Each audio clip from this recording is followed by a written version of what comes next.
Good morning. അപ്പോൾ നമുക്ക് ആരംഭിക്കാം.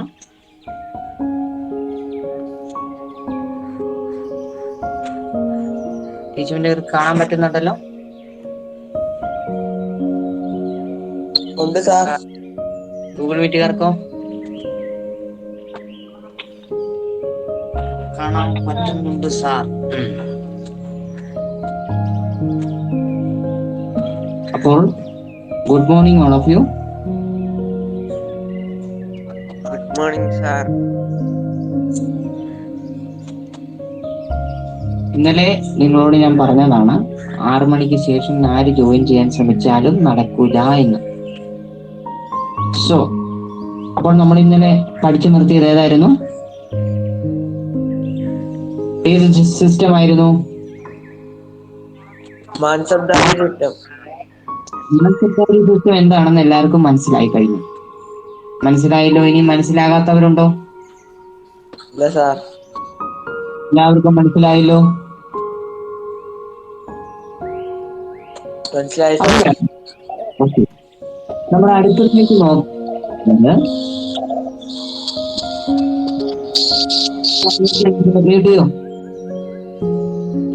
അപ്പോഴ് അടുത്ത് നോക്കുന്നത് ജാഗ്രതാരി സിസ്റ്റമാണ്.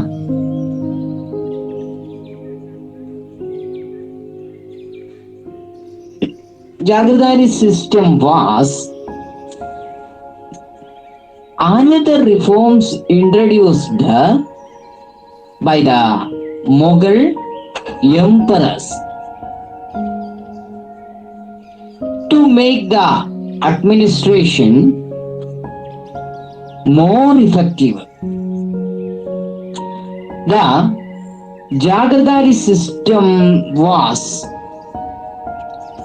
a higher form of the Ikta system. Ikta system എന്താണെന്ന് നിങ്ങൾക്കറിയാം. അതിൻ്റെ ഉയർന്ന തലമാണ്, the highest form of iqta system ആണ് jagirdari system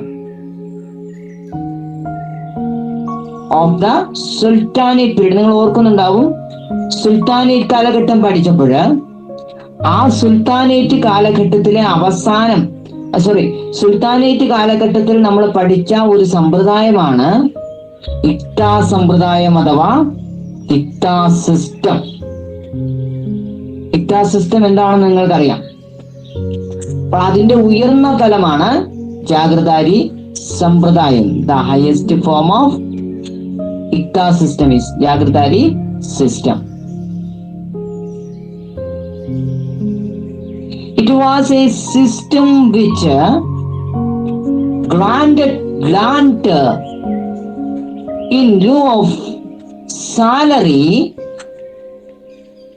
to the mansabdars. The land thus granted was known as Jagir. അന്ന് not ചെയ്തിടണം. The officers were provided possession right of the Jagir land. Only such officers were known as Jagirdas. ഇവിടെ ശ്രദ്ധിക്കുക,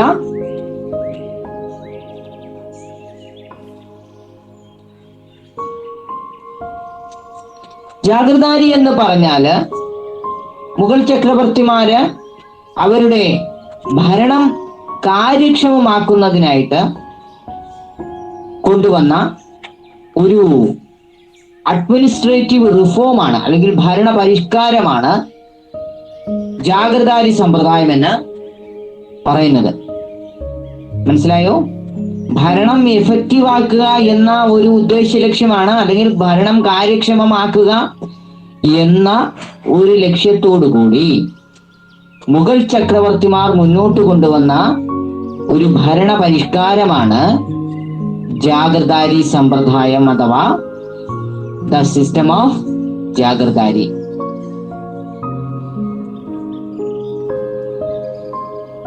ജാഗിർദാരി എന്ന് വെച്ചാൽ sultanate കാലഘട്ടത്തിൽ നിങ്ങൾ ഇക്താ സമ്പ്രദായം പഠിച്ചതാണ്. ആ ഇക്താ സമ്പ്രദായത്തിലെ ഉയർന്ന തലമാണ് ജാഗിർദാരി എന്ന് പറയുന്നത്. ഇക്താ സമ്പ്രദായത്തിന്റെ ഉയർന്ന തലമാണ് ജാഗിർദാരി സമ്പ്രദായം എന്ന് പറയുന്നത്. The highest form of iqta system.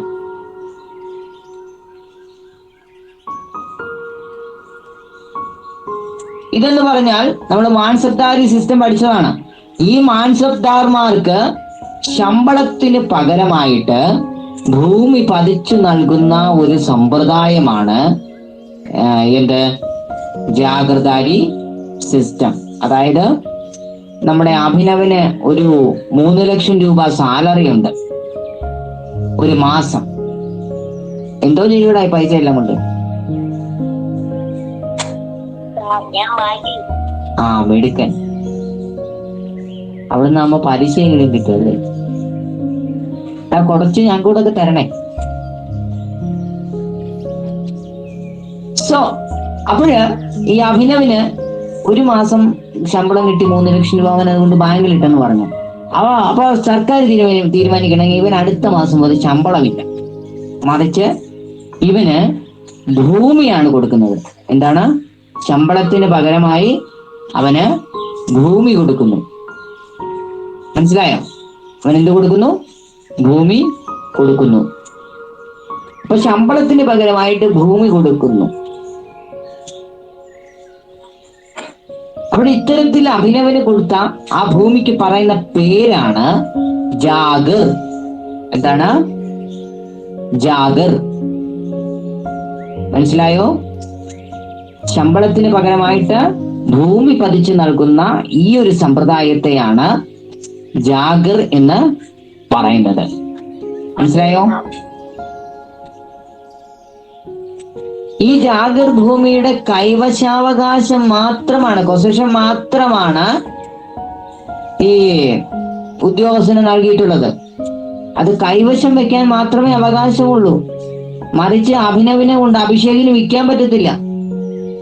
അല്ലെ അഭിനവ് ഒരു 2 ഏക്കർ ഭൂമി നമ്മുടെ അഭിഷേക് എസിനോട് പറയും, ഇന്നാടാ ഒരു 5 ലക്ഷം രൂപയ്ക്ക് തന്നേക്കാം എന്ന് നിനക്ക് പറയാൻ കഴിയില്ല.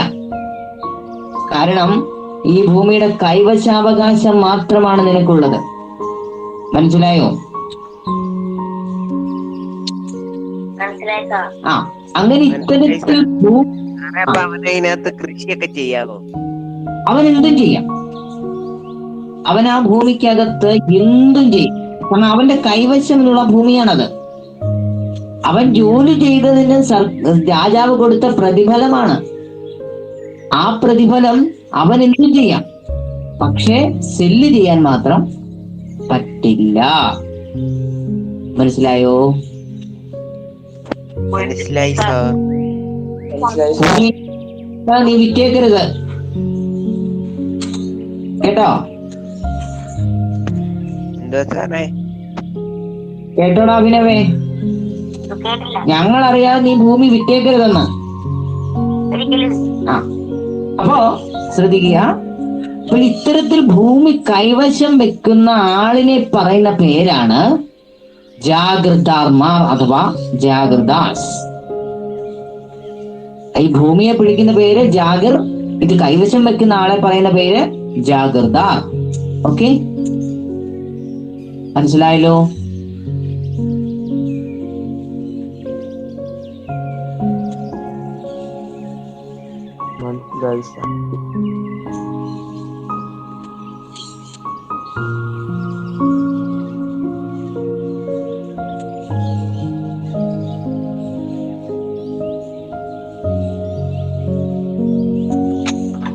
Okay.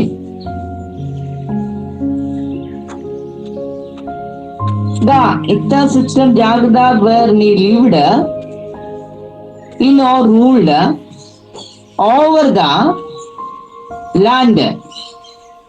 They received The position of Jagradas was not hereditary. They were transferred by the king. ഇത് നിങ്ങൾ പ്രത്യേകം ഒന്ന് ഓർത്തിരിക്കേണ്ട ഒരു കാര്യമാണ്. Their only authority over the ascribed land was the utilization of the revenue collection of this area. അതായത്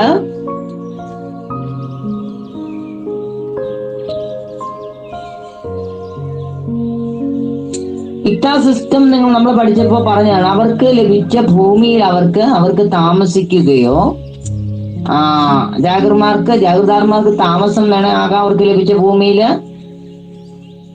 അല്ലെങ്കിൽ അവിടെയുള്ള ആളുകളെ ഭരിക്കാം. കേട്ടോ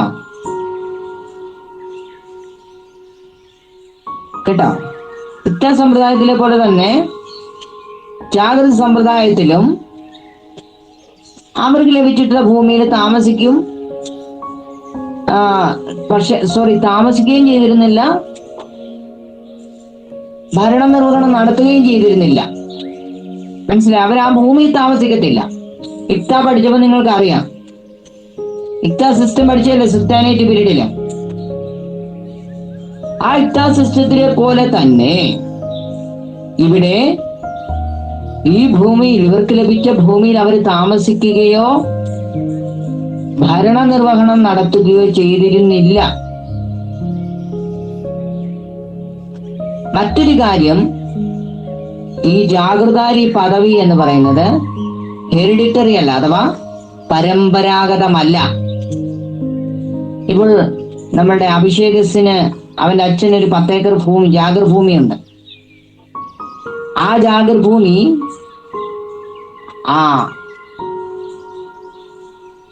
അല്ലെങ്കിൽ അഭിഷേകിന്റെ വില്ലേജിന് ഒരു 10 ഏക്കർ ഭൂമിയുണ്ട്. അദ്ദേഹത്തിന്റെ മരണശേഷം ഒരിക്കലും അത് അഭിഷേകിന്റെ അച്ഛന് കിട്ടില്ല.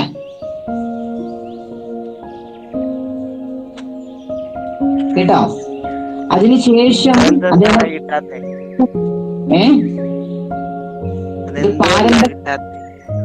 ഇത് അദ്ദേഹത്തിന് മാത്രം അനുഭവിക്കാനുള്ള ഭൂമിയാണ്, അദ്ദേഹത്തിന് മാത്രം കൈവശം വെക്കാനേ അവകാശമുള്ളൂ. ഇദ്ദേഹത്തിന്റെ കാലം കഴിയുമ്പോൾ തിരിച്ച് ആ ഭൂമി രാജാവിലേക്ക് തന്നെ ചെന്നു ചേരും. അതാണ് പറയുന്നത് നോട്ട് ഹെറിഡിറ്ററി എന്ന്. ഇതൊരു പാരമ്പര്യമായിട്ടുള്ള അവകാശമായിട്ട് കണക്കാക്കാൻ സാധിക്കില്ല. ഏതാ?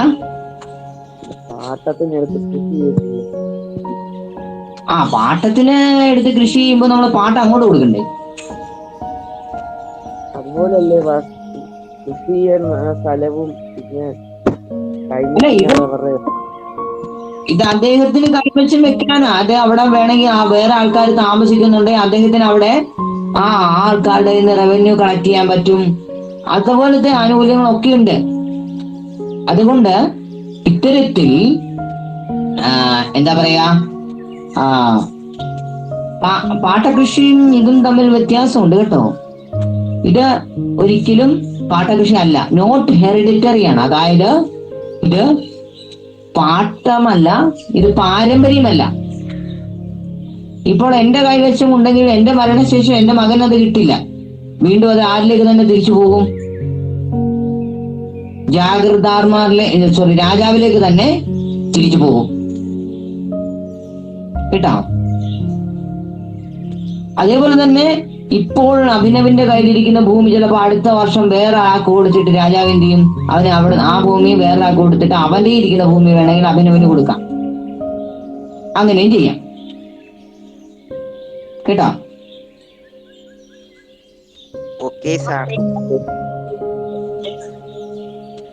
അവരുടെ ഈ ജാഗൃതന്മാരുടെ അധികാരം എന്ന് പറയുന്നത് ഒന്ന് മാത്രമുള്ള, അവർക്ക് ലഭിച്ചിരുന്ന ഭൂമിയിലെ റവന്യൂ ടാക്സ്, നികുതി പിരിവ് നടത്തി അവർക്ക് ഉപയോഗിക്കാം.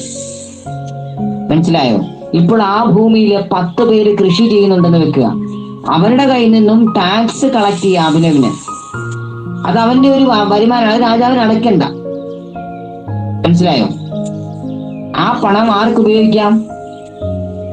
അഭിനവിന് ഉപയോഗിക്കാം. കാരണം ഭൂമിയുടെ കൈവശാവകാശം, പൊസഷൻ മാത്രം അവനുണ്ട്. മനസ്സിലായോ? ആ, അപ്പോഴ് ഈ നമ്മളുടെ എന്താ പറയാ, ഇത്തരത്തിലുള്ള ഒരു അവകാശം മാത്രമേ ആ ആൾക്ക് ഉള്ളൂ.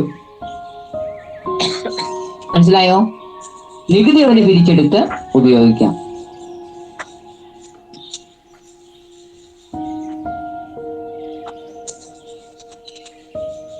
അപ്പോൾ ഇക്ത സമ്പ്രദായവും സുൽത്താൻ പീരീഡിലെ ഇക്ത സിസ്റ്റവും അതേപോലെ തന്നെ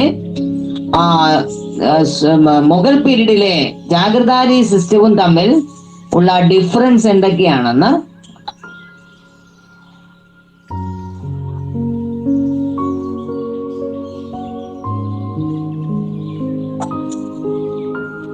what are the similar and dissimilarity between the Ikta system of the Sultanate period and the Jagardari system of the Mughal period?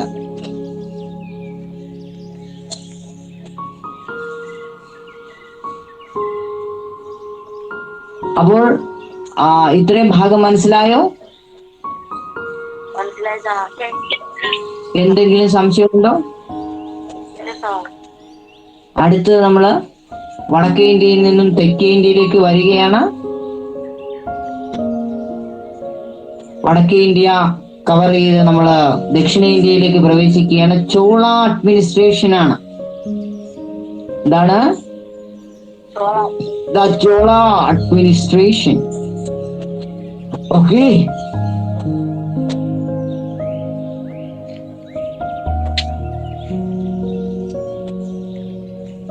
The Cholas were predominant political power of South India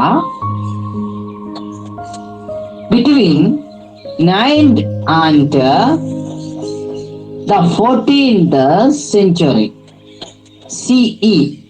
ആ century എന്ന് mark ചെയ്തിടണം. The Chola administration, the 9th century to the 14th century CE. 9ാം നൂറ്റാണ്ട് മുതൽ ആരുടെ unmute ചെയ്തിരിക്കുന്നേ? ഇവിടെ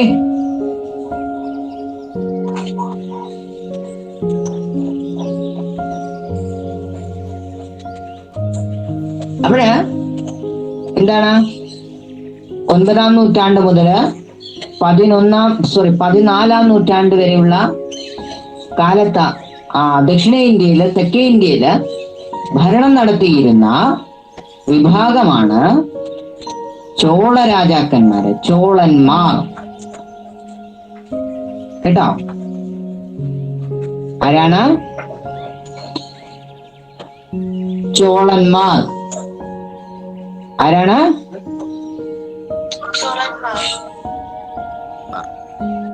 ചോളന്മാര്. The country was ruled by a central government which included king as the sovereign authority, ministers as advisors, and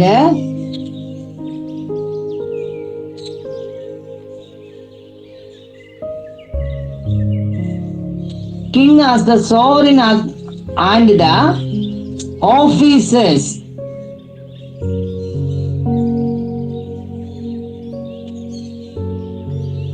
they followed the patrilineal system of inheritance. The Chola administration was regulated through royal decrees, the orders of the king were circulated to other officers by the unimportant officers known as Olainayaka. അതൊന്ന് mark ചെയ്തിടണം. Chola അഡ്മിനിസ്ട്രേഷനിൽ important ആയിട്ടുള്ള officers ആയിരുന്നു ഒലൈനായകം.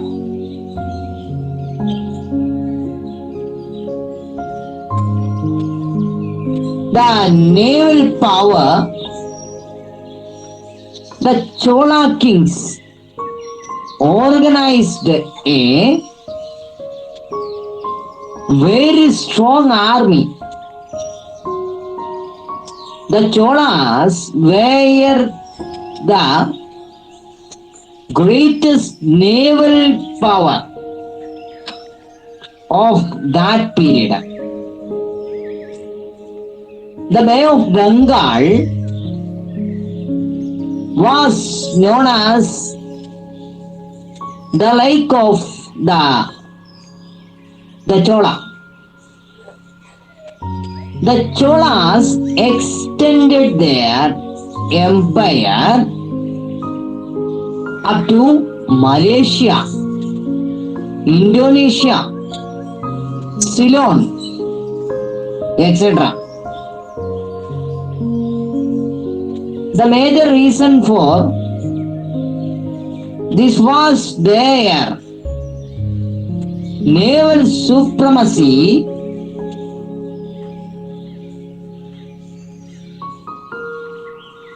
അതായത് നമ്മൾ ഇനി പഠിക്കാൻ പോകുന്നത് ചോള അഡ്മിനിസ്ട്രേഷനെ കുറിച്ചാണ്.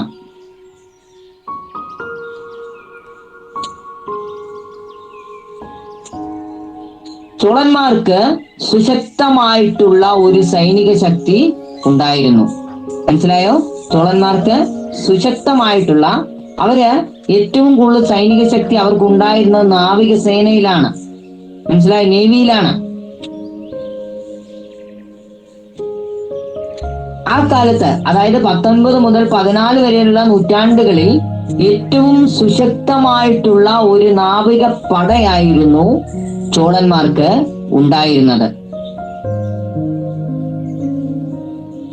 ചോളന്മാരുടെ തടാകം എന്നാണ് ദ ലേക്ക് ഓഫ് ചോളാസ്, അതായത് ബേ ഓഫ് ബംഗാള് അല്ലെങ്കിൽ ബംഗാൾ ഉൾക്കടല് ചോളന്മാരുടെ തടാകം എന്നാണ് അറിയപ്പെട്ടിരുന്നത്. മനസ്സിലായോ? ചോളന്മാരുടെ എന്തുവാ സാറേ? തടാകം, ലേക്ക്. ലേക്ക് കണ്ടിട്ടില്ലടാ? തടാകം കണ്ടിട്ടുണ്ട്. അത് ചോളന്മാരുടെ തടാകം അല്ലെങ്കിൽ ദ ലേക്ക് ഓഫ് ചോളാസ് എന്നാണ് ബേ ഓഫ് ബംഗാൾ അറിയപ്പെട്ടിരുന്നത്. കാരണം അതുപോലെ സുശക്തമായിട്ടുള്ള നാവിക പടയാണ് അവർക്കുണ്ടായിരുന്നത്. ആർക്ക്? ചോളന്മാർക്ക്. കേട്ടോ?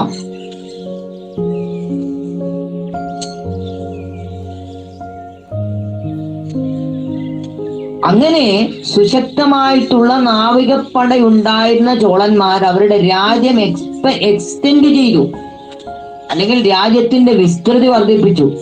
എങ്ങോട്ടൊക്കെയാണ്? ഇന്തോനേഷ്യ, മലേഷ്യ, സിലോൺ അഥവാ ശ്രീലങ്ക. ഈ 3 പ്രദേശങ്ങളും നിങ്ങളൊന്ന് ശ്രദ്ധിച്ചു നോക്കുക. ഈ 3 പ്രദേശങ്ങൾ എന്തായിരിക്കും? എങ്ങനെയുള്ള പ്രദേശങ്ങളായിരിക്കും? ആർക്ക് പറയാം? ഈ 3 പ്രദേശത്തിൽ കണ്ടിട്ടുള്ളവർക്ക് അറിയാം എങ്ങനെയുള്ള പ്രദേശങ്ങൾ ഈ 3 പ്രദേശം: മലേഷ്യ, ഇന്തോനേഷ്യ, ശ്രീലങ്ക. അതൊക്കെ സവിശേഷതയുണ്ട്. എന്താണ്? ദ്വീപുകള്. Very good. ഐലൻഡ്സുകളാണ്, ദ്വീപുകളാണ്. അല്ലേ?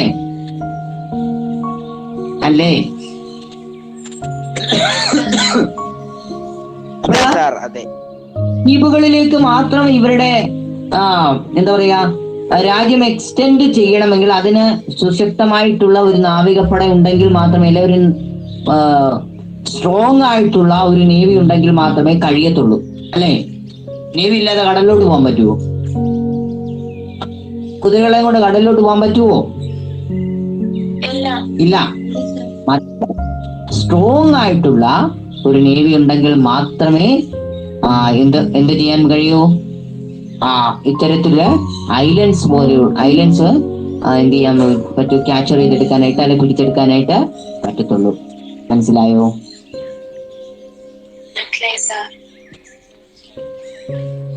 അപ്പോൾ ഇത്തരത്തിൽ രാജ്യവിസ്തൃതി വർദ്ധിപ്പിക്കുന്നതിനായിട്ടുള്ള ഒരു പ്രധാന കാരണം എന്ന് പറഞ്ഞാൽ ഞാൻ പറഞ്ഞല്ലോ, അവരുടെ സുശക്തമായ അല്ലെ സ്ട്രോങ് ആയിട്ടുള്ള ഒരു നേവി ഉണ്ടായിരുന്നവർക്ക്. അതിന്റെ ഫലമായിട്ടാണ് അവർക്ക് രാജ്യം എക്സ്റ്റെൻഡ് ചെയ്യാനായിട്ട് സാധിച്ചത്. മനസ്സിലായോ?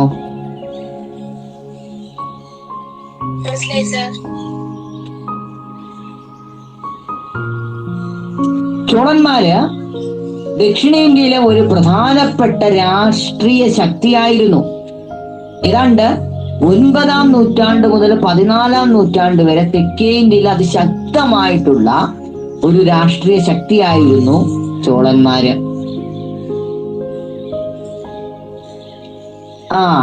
ഈ ഭരണത്തില് ഏറ്റവും സോവർണിറ്റി ഉണ്ടായിരുന്ന ഒരു ആളായിരുന്നു കിങ്. രാജാവിലാണ് അധികാരമെല്ലാം കേന്ദ്രീകരിച്ചത്. അദ്ദേഹത്തെ അഡ്വൈസ് ചെയ്യാൻ, ഉപദേശിക്കുന്നതിനായിട്ട് വിവിധ തരത്തിലുള്ള മന്ത്രിമാരും ഉണ്ടായിരുന്നു.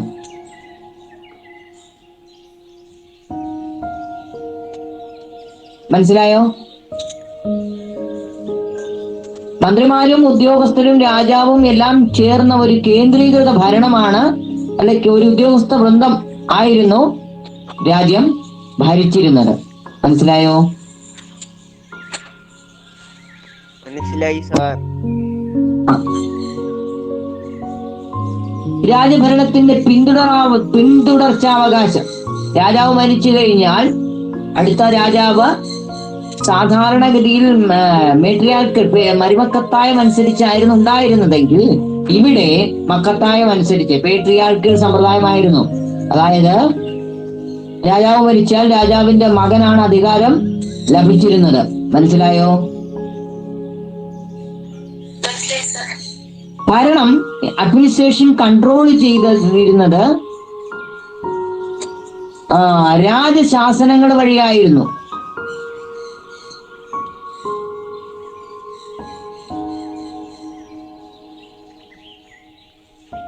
ഈ രാജാവിന്റെ കൽപ്പനകളൊക്കെ മറ്റുദ്യോഗസ്ഥന്മാർക്ക് എത്തിച്ചു കൊടുത്തിരുന്നത് ഒലൈനായകം എന്ന് പറയുന്ന ഉദ്യോഗസ്ഥനാണ്.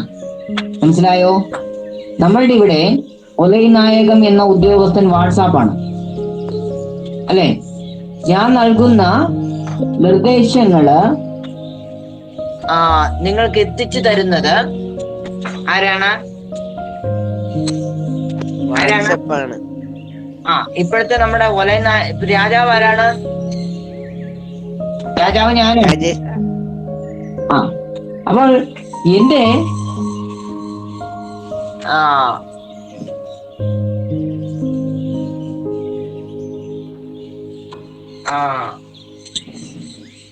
ഒലൈനായകമാണ് ആര്? എന്റെ ഒലൈനായകം ആരാണ്? വാട്സാപ്പാണ്, അല്ലേ? നമ്മളുടെ ഇടപാടുകളെല്ലാം ഇപ്പൊ വാട്സപ്പ് വഴിയല്ലേ? നിങ്ങൾ എനിക്ക് നോട്ട് അയക്കുന്നതും നിങ്ങൾ പുസ്തകം വായിക്കുന്നതും എല്ലാം വാട്സപ്പ് വഴിയാണ്, അല്ലെ? ഞാൻ ലിങ്ക് ഇടുന്നതും എല്ലാം നിങ്ങൾക്ക് നൽകാൻ കഴിയുന്ന വിവരങ്ങളെല്ലാം ഞാൻ ഏത് വഴിയാണ് നിങ്ങൾക്ക് നൽകുന്നത്? വാട്സപ്പ് വഴിയാണ്. നിങ്ങൾ എനിക്ക് ഏത് മീഡിയം വഴിയാണ്? വാട്സപ്പ് വഴിയാണ്, അല്ലേ? അപ്പോഴ് ശ്രദ്ധിക്കുക, ഇത്തരത്തിൽ വാട്സപ്പ് വഴിയാണ് നൽകുന്നത്. സോ അന്ന് ഇതൊരു ഉദ്യോഗസ്ഥനാണ് നിർവഹിച്ചിരുന്നത്. മനസ്സിലായല്ലോ? Okay.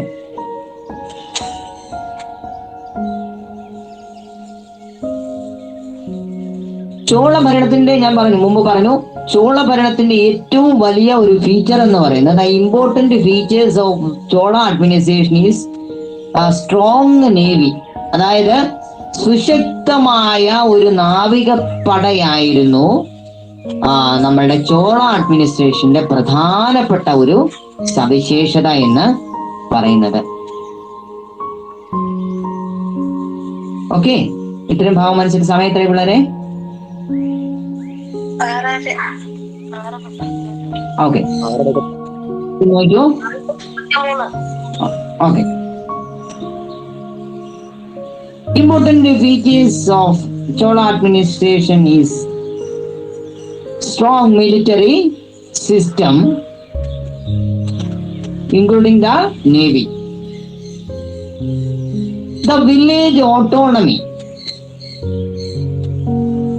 As per the decision taken by the Common Sabha at the meeting held at a Grama Sabha, Mandalam, Chaturvedi Mangalam,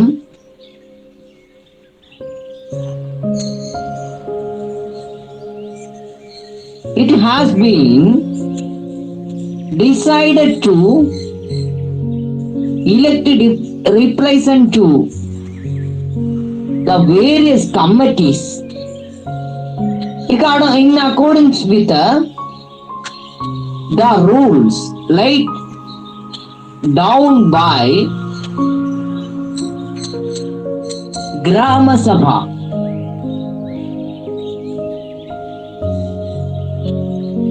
A portion of Photombra inscription.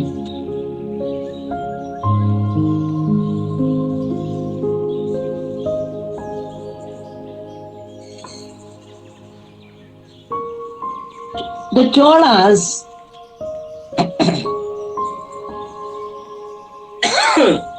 Cholas Raja Chola, the Rajendra Chola were the greatest Chola rulers. The Cholas developed the standing army, navy and administratives during the time their rulers. The construction of the Rajeshwara temple at Tanjavur, conquest of Sri Lanka were made during the period of Rajaraja Chola, Rajendra Chola, adopted to the title Gangai Konda Chola in commemoration his victory over the Ganges. Given about the accept from Sotoram the inscription that gives information about the village autonomy, which was the most important features of the Chola administration. Let's see the important features of the village autonomy of the Chola period. For the sake of administration, the Chola kings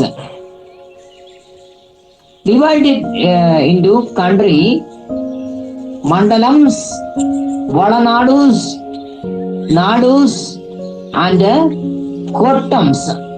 അതായത്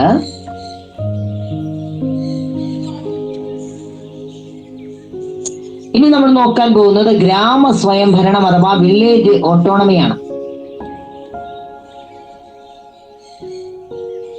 ഉത്തരമേരൂർ ചതുർവേദി മംഗലം ഗ്രാമ മണ്ഡലത്തിൽ ചേർന്ന പൊതുസഭയിൽ കൂടിയാലോചിച്ചുകൊണ്ട് കൈക്കൊണ്ട തീരുമാനം ഉത്തരമേരൂർ ചതുർവേദി മംഗലം ഗ്രാമസഭ തിരുവെഴുത്തിന്റെ സൂചനയ്ക്ക് വിധേയമായി ഭാരതസമിതി തോട്ട സംരക്ഷണ സമിതി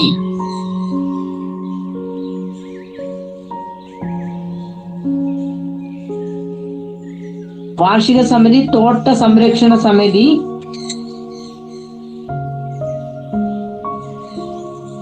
ജലവിഭവ സമിതി എന്നിവയിലേക്ക് പ്രതിനിധികളെ റെപ്രസെന്റേറ്റീവ്സിനെ തിരഞ്ഞെടുക്കാനായിട്ട് നിശ്ചയിച്ചിരിക്കുന്നു. ഇത് നിങ്ങളുടെ പുസ്തകത്തിൽ കൊടുത്തിട്ടുണ്ടാവും. ഇത് ഉത്തരമേരൂർ ഇൻസ്ക്രിപ്ഷന്റെ ഒരു ഭാഗം ആണ് ഈ വായിച്ചത്. നിങ്ങളുടെ പുസ്തകത്തിൽ ഇംഗ്ലീഷിലും കൊടുത്തിട്ടുണ്ടത്.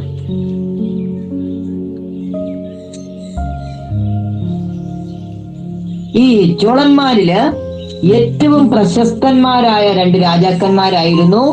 The first one is Rajaraja Cholan and second one is Rajendra Cholan. ഒന്നാമത് രാജരാജ ചോളനും രണ്ടാമത്തത് രാജേന്ദ്ര ചോളനുമായിരുന്നു. ചോളന്മാരിൽ ഏറ്റവും പ്രശസ്തന്മാരായ രണ്ട് രാജാക്കന്മാർ ഇവരായിരുന്നു.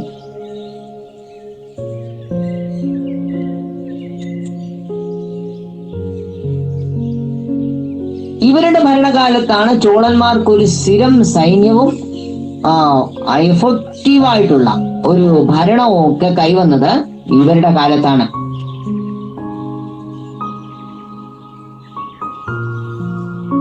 അതേപോലെ തന്നെ തഞ്ചാവൂരുണ്ടായ രാജരാജേശ്വര ക്ഷേത്രം പണി കഴിപ്പിച്ചതും അതേപോലെ തന്നെ സിലോൺ അഥവാ ശ്രീലങ്ക കീഴടക്കിയതും ഒക്കെ ഇവരുടെ കാലത്താണ്. രാജരാജന്റെ കാലത്താണ് രാജരാജേശ്വര ക്ഷേത്രം, തഞ്ചാവൂരിലെ രാജരാജേശ്വര ക്ഷേത്രം പണികഴിപ്പിച്ചതും അതേപോലെ തന്നെ ശ്രീലങ്ക കീഴടക്കിയതും രാജരാജ ചോളന്റെ കാലത്താണ്.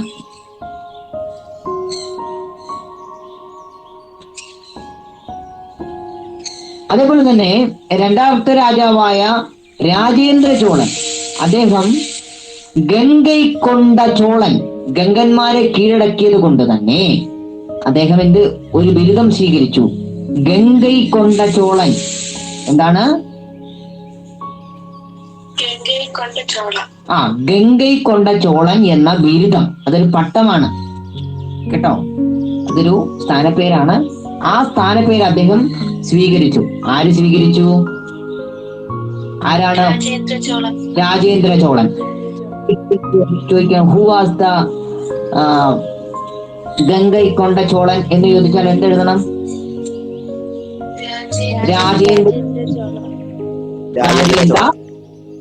ചോള. രാജേന്ദ്ര ചോളനാണ് ഗംഗൈക്കൊണ്ട ചോളൻ എന്ന ബിരുദം സ്വീകരിച്ചത്. മനസ്സിലായോ?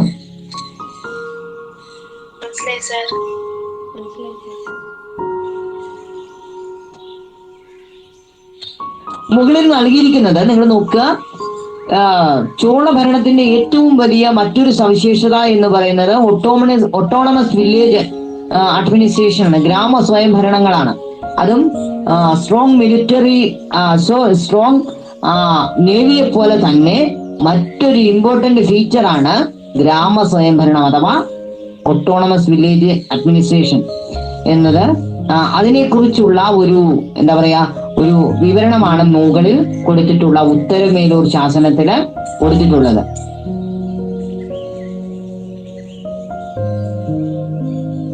ഇപ്പൊ ചോള ഭരണകാലത്ത് ഗ്രാമ സ്വയം ഭരണത്തിന് ചില ഇമ്പോർട്ടന്റ് ചില ഫീച്ചേഴ്സുകളുണ്ട്. അതെന്താണെന്നാണ് നമ്മൾ ഇനി നോക്കാൻ പോകുന്നത്.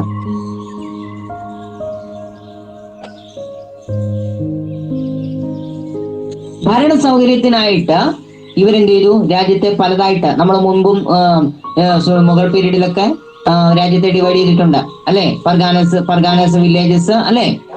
അപ്പൊ അതേപോലെ തന്നെ ഇവിടെയും ചോളന്മാര് ഭരണ സൗകര്യത്തിനായിട്ട് രാജ്യത്തെ വിഭജിച്ചു.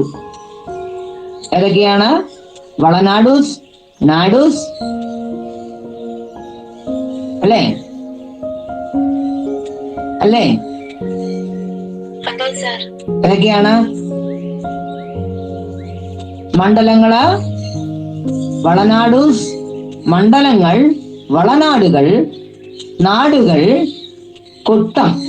എത്ര ആയിട്ടാണ് അപ്പൊ ഡിവൈഡ് ചെയ്തത്? ഡിവൈഡഡ് ഇൻറ്റു 4 അല്ലേ, 4. അതായത് മണ്ഡലങ്ങൾ, വളനാടുകൾ, നാടുകൾ, പിന്നെന്താണ്? കൊട്ടങ്ങൾ. കൊട്ടയല്ലേ? കൊട്ടം. ഒരു വട്ടം ഇട്ടേക്കണേ. മനസ്സിലായല്ലോ?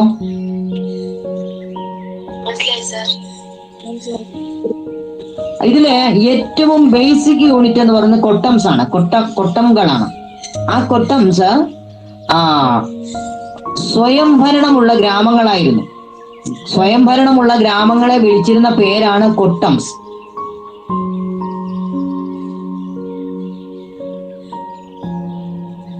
അപ്പോൾ ഈ ഗ്രാമഭരണം ഇന്നും തമിഴ്നാട്ടിലൊക്കെ ഉണ്ട്, ഇതിന്റെ ഒരു തിരുശേഷിപ്പുകള്. അപ്പോൾ ഈ ഗ്രാമഭരണത്തിന്റെ ചുമതല എപ്പോഴും ആർക്കായിരിക്കും? ഗ്രാമത്തിലെ ജനങ്ങൾക്കായിരിക്കും. അതിന്റെ പൂർണ്ണ ഉത്തരവാദിത്വം ഗ്രാമത്തിലെ ജനങ്ങൾക്കായിരുന്നു ഉണ്ടായിരുന്നത്. കേട്ടോ?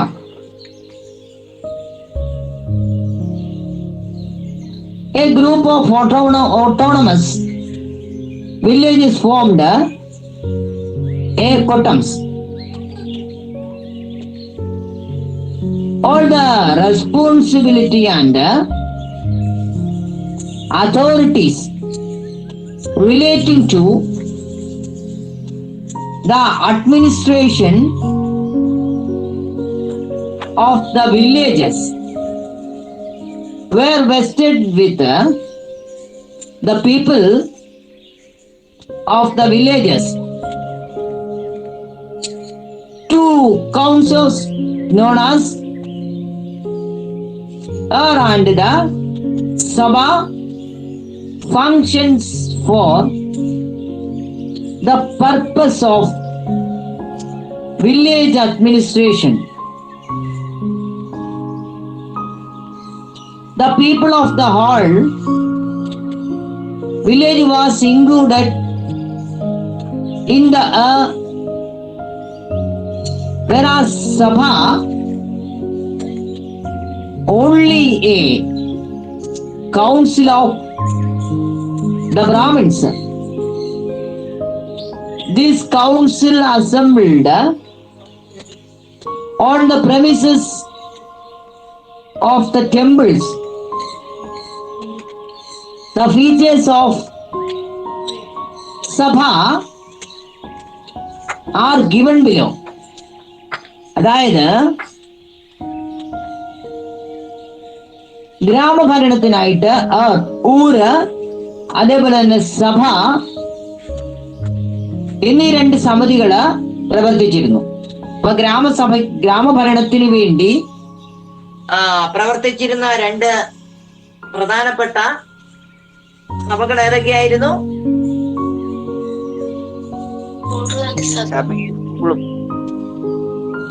സഭയും ഊരും അല്ലെ? ഊസ് ആൻഡ് സഭാസ്. ഓക്കെ, ഊരുകളും സഭയുമാണ് ഗ്രാമഭരണത്തിന് വേണ്ടി പ്രവർത്തിച്ചിരുന്ന 2 സമിതികള്. ഊരെന്ന് പറയുന്നത് എല്ലാ ജനങ്ങളും ഉൾപ്പെടുന്നതാണ്. ഊരെന്ന് പറയുന്നത് എല്ലാ ജനങ്ങളും ഉൾപ്പെടുന്നതാണ്. എന്നാൽ സഭ എന്ന് പറഞ്ഞാൽ ബ്രാഹ്മണന്മാര് മാത്രമായിരുന്നു അതിലുണ്ടായിരുന്നത്. ഊരെന്ന് പറഞ്ഞാൽ എല്ലാ വിഭാഗം ജനങ്ങളും അതിൽ അംഗങ്ങളായിരുന്നു. എന്നാൽ സഭ എന്ന് പറഞ്ഞാൽ അതിൽ ആര് മാത്രമേ അംഗങ്ങളായിട്ടുണ്ടാവുകയുള്ളൂ? ബ്രാഹ്മണന്മാര് മാത്രമേ ഉണ്ടാകത്തുള്ളൂ. Okay,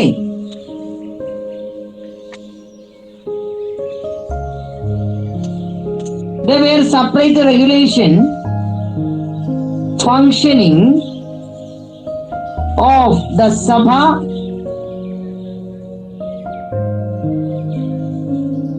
Sabha was divided into many panchayats with separate responsibility for the administrative convenience. The members of Panchayat were determined through both selection and election. The members were elected annually. സമയം എത്ര പിള്ളേരെ? ഓക്കെ, നമുക്ക് ഈ ഭാഗം അടുത്ത ക്ലാസ്സിൽ എടുക്കാം. എന്റെ വണ്ടി പോകും. സോ ഇത് ഒന്നുകൂടെ റിപ്പീറ്റ് ചെയ്തെടുക്കാം കേട്ടോ. ഓക്കെ, ഈ പഞ്ചായത്ത് തൊട്ട് നമുക്ക് ഒന്നുകൂടെ റിപ്പീറ്റ് ചെയ്യാം. സോ അപ്പോൾ ഇത്രയും ഭാഗം മനസ്സിലായല്ലോ? ഓക്കെ, പറ്റുമെങ്കിൽ ഇന്ന് ഇതിന്റെ നോട്ട് ഡിസ്ട്രിബ്യൂട്ട് ചെയ്യാം കേട്ടോ. ടീച്ച്മെന്റ് നോക്കിയാൽ മതി. ടീച്ച്മെന്റ് കയറാൻ പറ്റാത്തത് എന്നെ പേഴ്സണലി അറിയിച്ചാൽ മതി കേട്ടോ. ഓക്കെ, സോ ടീച്ച്മെന്റ് ഒരാൾ അവിടെ നിന്നിട്ട് ബാക്കി പോയിക്കോ.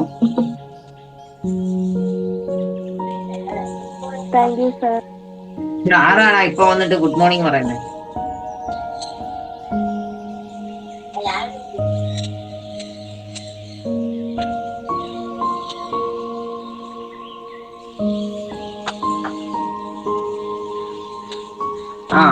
ആദ്യത്തെ ആളാരാ?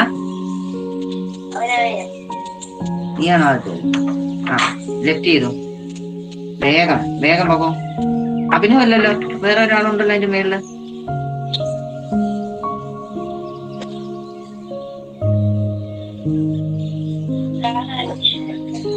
മോള് ലെഫ്റ്റ് ചെയ്തു.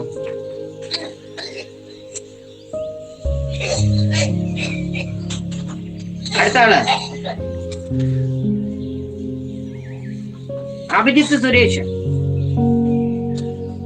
അഭിജിത്ത് സുരേഷ് അവൻ ഉറങ്ങി. ഞാൻ പൊക്കിക്കോളാം. നോക്കിയോ, അഭിഷേക് ഇവൻ അഭിജിത്ത് സുരേഷ്. ഗംഗാജി, ജീന ജോൺസൺ ലെഫ്റ്റ് ചെയ്തോ. ഗംഗാജി ലെഫ്റ്റ് ചെയ്തോ. ജീന ജോൺസൺ ലെഫ്റ്റ് ചെയ്തോ. ലീബ എബ്രഹാം. മോളെ ഇന്നലെ നീ എവിടെ ആയിരുന്നു? ഓക്കെ, ലെഫ്റ്റ് ചെയ്തോ കേട്ടോ. മുഹമ്മദ്. ഓക്കെ, ലെഫ്റ്റ് ചെയ്തോ മോനെ. ശ്രേയ സുരേഷ് ലെഫ്റ്റ് ചെയ്തു. അടുത്തത്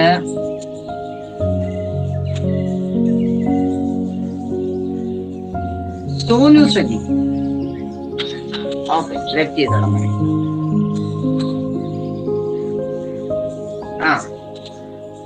അപ്പോ ഇനി അഭിജിത്ത് സുരേഷ് ആണ് ബാക്കിയുള്ളത്. അവൻ എഴുതുന്ന ഉറങ്ങുകയാണ്.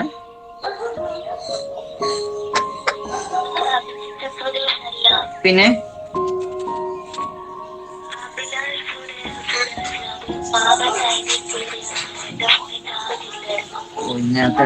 ഓക്കെ, നിന്റെ പേരെന്നാ മോള്? അനഘ ശ്രീകുമാർ. മോള് വേറെ ഐ ഡിയും കയറരുത് കേട്ടോ. അങ്ങനെ ചാർജ് ഇല്ലെങ്കിൽ ഒന്നേ യൂട്യൂബിൽ കയറി കാണുകയെന്നേ ഉള്ളൂ. വേറെ മാർഗം, വേറെ ആരുടെയും ഐ ഡിയിൽ കയറാൻ പാടില്ല കേട്ടോ. ഓക്കെ, ശരി.